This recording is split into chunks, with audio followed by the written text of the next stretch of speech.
This place smells wrong. No sand or wind, only cold steel.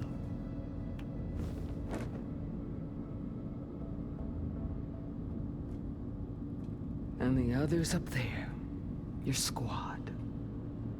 They can hold their own. And as for this base, it may not be what you're used to, but it is a shelter. Call it what it is. A cage. You came here on your own. For the battle you promised.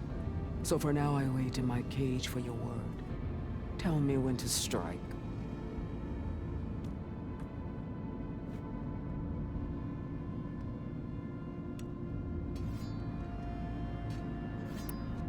The whole time I've been in the West, I've been fighting you and your rebels. I'd at least like to know why. You were among the enemy. What more is there to know? Why did you do it? Dork, Jiroka, Makalo. When the Karja pushed into the desert to raid our people, my brother's squad was among the first to intercept them. But the Karja captured them, strung them up, and burned them alive as an example. It was too late.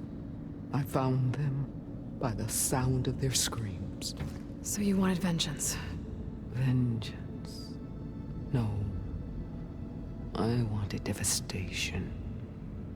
To tear down the Karja's cities and drown the land in blood.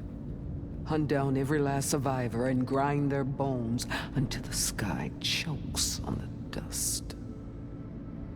But my chief betrayed me. Betrayed the Tanakh.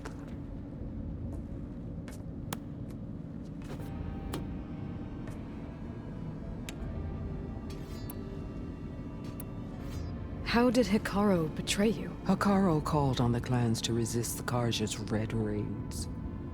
But we did more than just defend. We hunted them, and they fled as children before a pack of claw striders all the way to their border. There we ripped down their stone walls. Their domain was ours for the taking. But when it came time to push on, Hikaru ordered us to fall back. What soldier retreats when slaughter is at hand? The kind who wants peace for their people. Peace is just a lull between vendettas. But I thought my chief had greater tactics in mind, so I stood by him, even when he allowed that filthy Karja to join our ranks. Fashav. I enjoyed watching him die at the embassy. He should have been put down when we first captured him on the field. Instead, Hikaru made him a marshal. Fashav told me how he became a marshal. He earned it just like any Tanakh. It was an insult. No outlander can ever deserve to wear our armor, bear our marks. And then a Karja messenger was brought before us? That's when I knew. I had to run my blade through Hikaru and drag his treacherous corpse to the gates of the sun.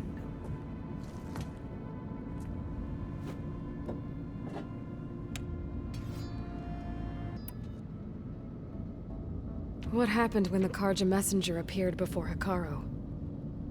The quivering priests bore a message from their new king. No more war. No more raids. Suddenly the Karja wanted to talk peace. An embassy at the very fortress we tore down. A true Tanakh would never take a Karja truce. Their blood exists to be spilled. But Hikaru lapped up the priest's message. He showed himself a Karja-loving traitor when he accepted. That's when I challenged him. And lost. His mercy was just another sign of his weakness. I vowed never to rest until the debt was repaid, with him on his knees before me. So with an army of soldiers and machines at my back, I returned. The day you got in my way.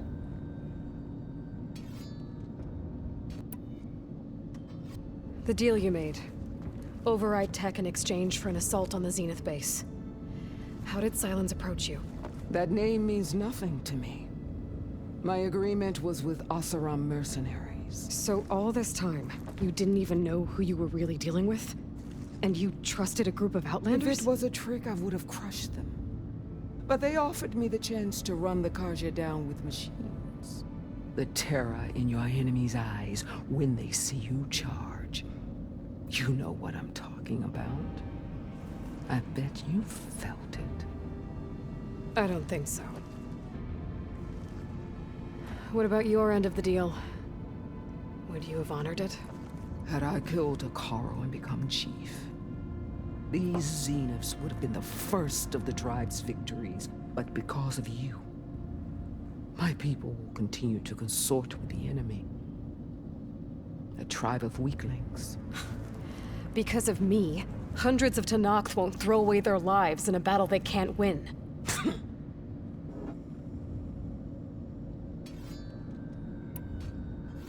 Are you really going to fight alongside me? I have no reason to betray you. Really? I failed to kill Hakaro, failed to eliminate you. No Tenakth would follow me now. The Carja remain out of my reach, cowering behind their walls. All I have left are the screams of those long dead and unending rage. So show me where to bury it.